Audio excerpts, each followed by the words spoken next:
All right, welcome to this recording of the last part of our Unit 2, where we talked about philosophical issues and their application to education.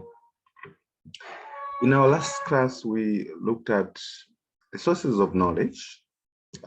Remember, we are still looking at the second branch of philosophy, being epistemology, and we say there that there are various ways by which people claim to have knowledge about something, and we discussed 5 of those sources of knowledge that people throughout history have actually been relying upon when we talk about how they actually know about things. And we talked about sense experience, the fact that sometimes we gain our knowledge by the use of our senses.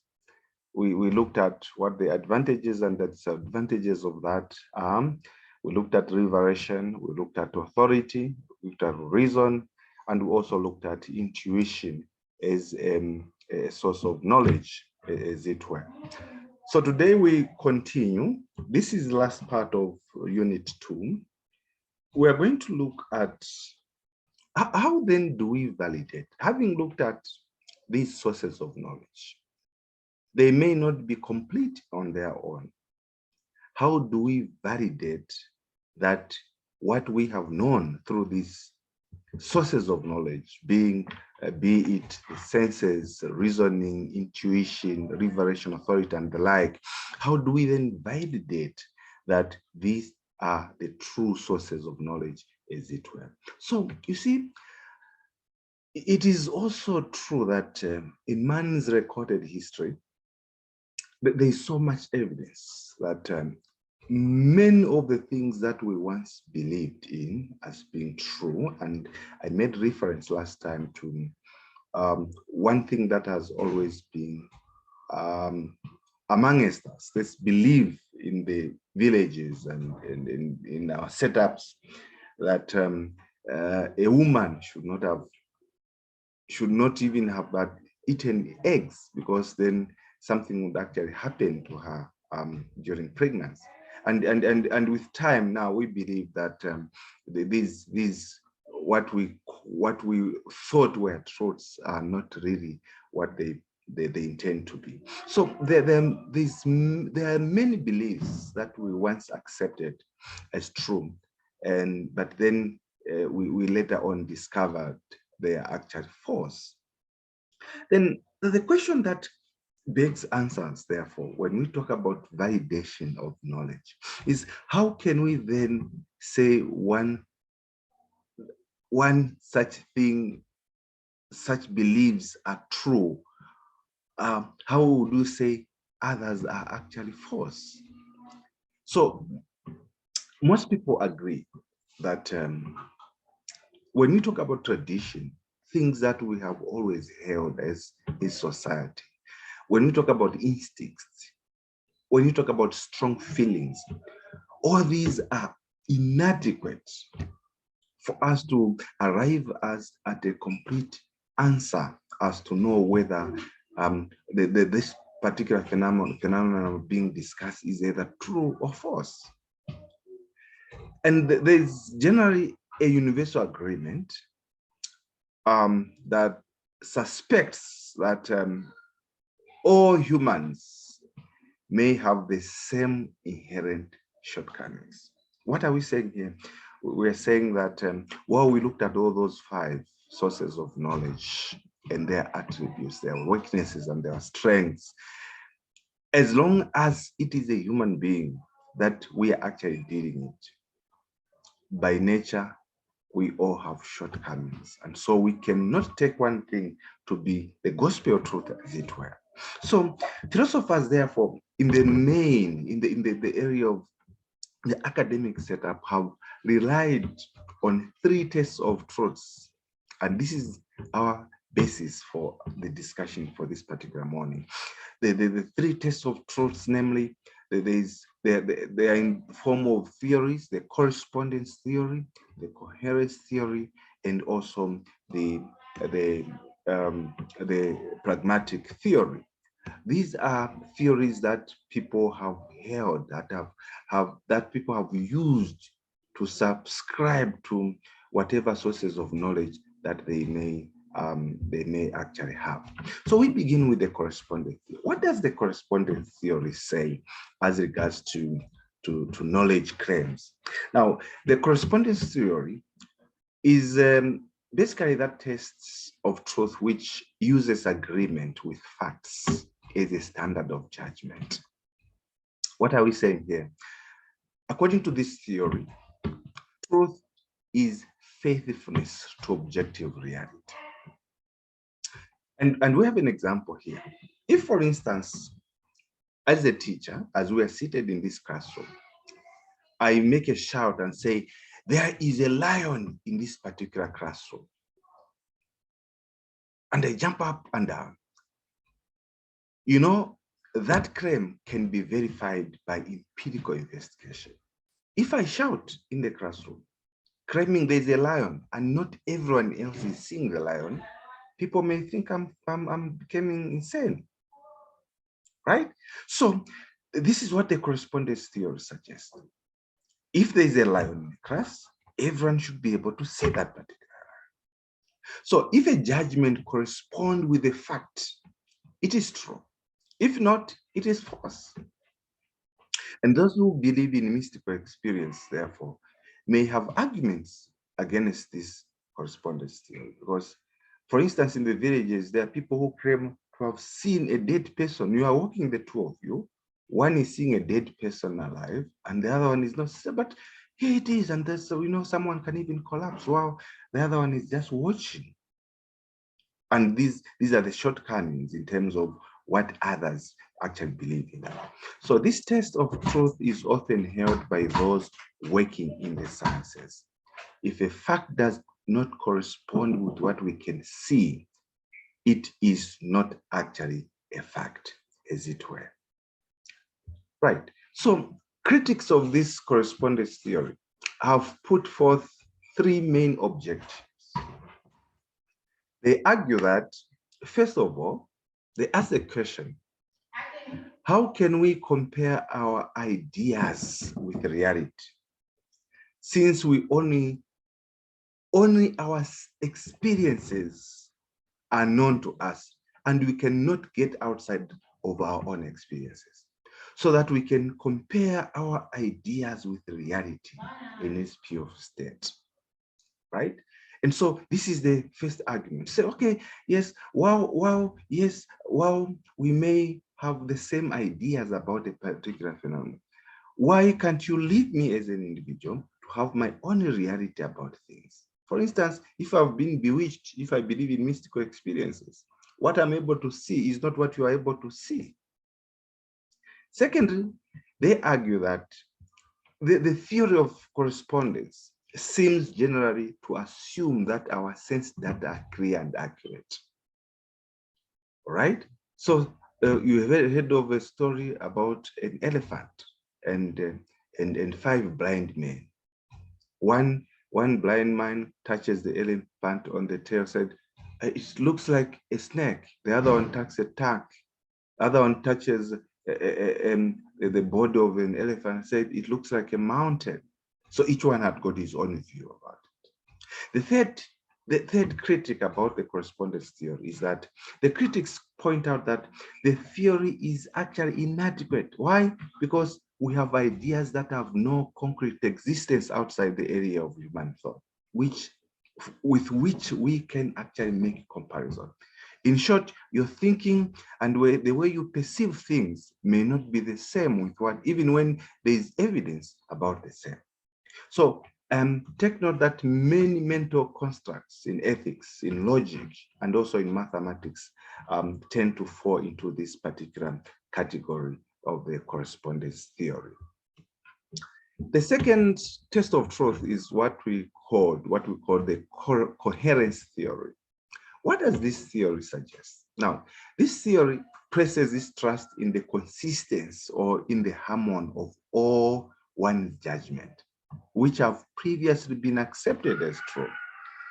Now, in short, we are saying, if what I saw yesterday is not what I'm able to see today, then that thing does not actually happen. It's not there. So there must be consistency, right? Now, the proponents of the coherence theory of truth, they point out, for example, that when you give a statement is often judged to be true or false on the ground that it is or it is not in harmony with what has already been decided to be true.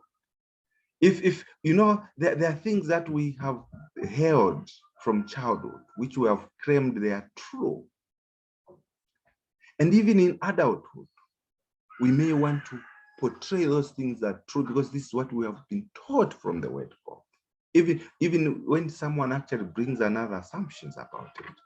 So this test of validity has generally been held by those who deal with abstract ideas, and especially those who uplift intellectualism as opposed to those who deal with the material aspects of reality, right? So there are also critics of this particular theory. They claim that this approach have noted that that false systems of thought can be just as internally consistent as true systems. Secondly, they also claim, therefore, that this theory falls short of what is needed because it does not distinguish between what is consistent truth and what is consistent error. Because who knows, maybe what we have known from childhood has been an error which needs to be rubbished now. Okay, so this theory insists, the critics of this theory insist that no, what we may have known as truth, if it is error, it should be regarded as error at some point, because if you continue having this idea about this particular truth, even if others regard it as error, then it will simply, in other ways, be meant to be consistent error in those lines. The last test of truth is pragmatic, the pragmatic theory. Now, remember that there is a large group of modern philosophers who claim that there is no such thing as static absolute truth, that truth keeps on changing. It is not abstract, absolute, according to some modern philosophers. So pragmatists reject the correspondence theory for one reason. They say that their beliefs that man knows only his experience out of this world.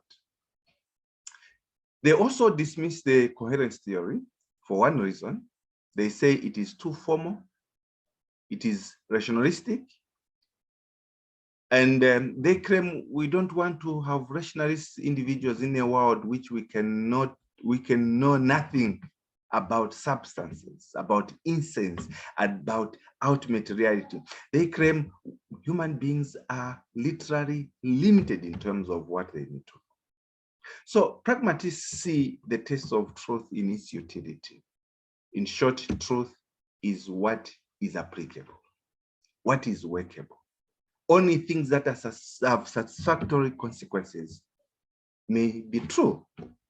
So if one thing works well with me today, it's true because it has worked well. If it doesn't work, the same thing doesn't work well with me tomorrow, then it ceases to be true.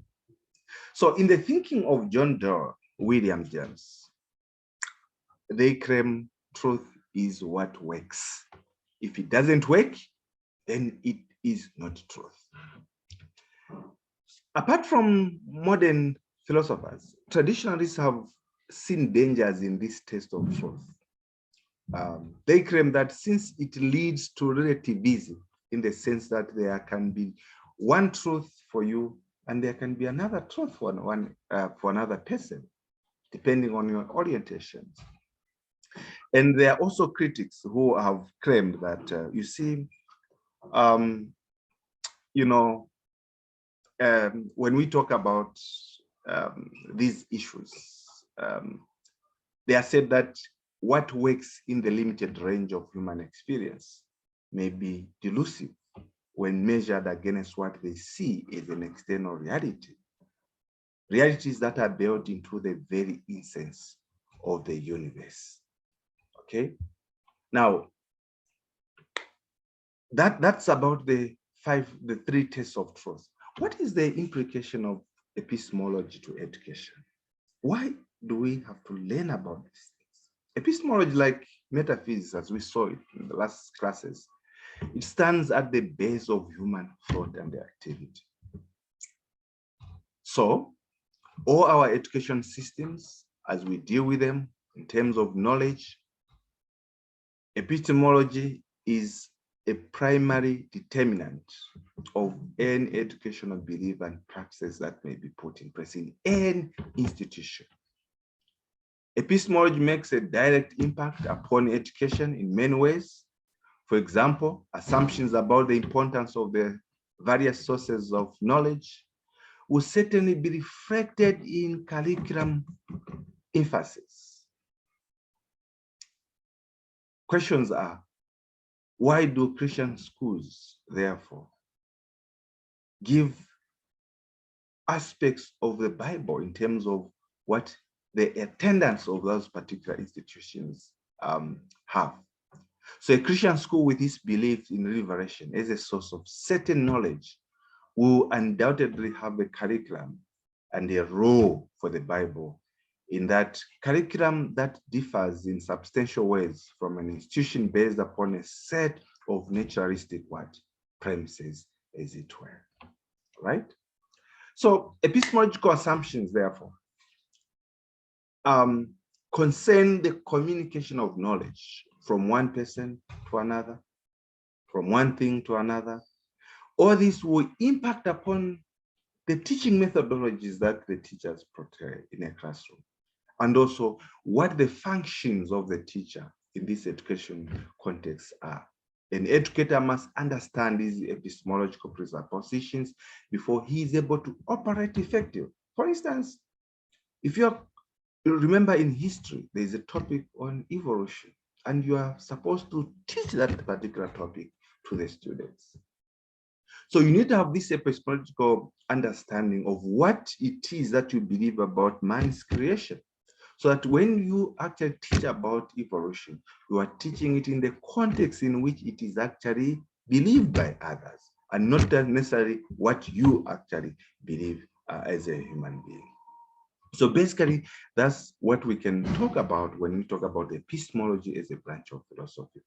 Next, we are going to be talking about axiology, which is a study that have implications in ethics and aesthetics. And see you and have a blessed day. Goodbye.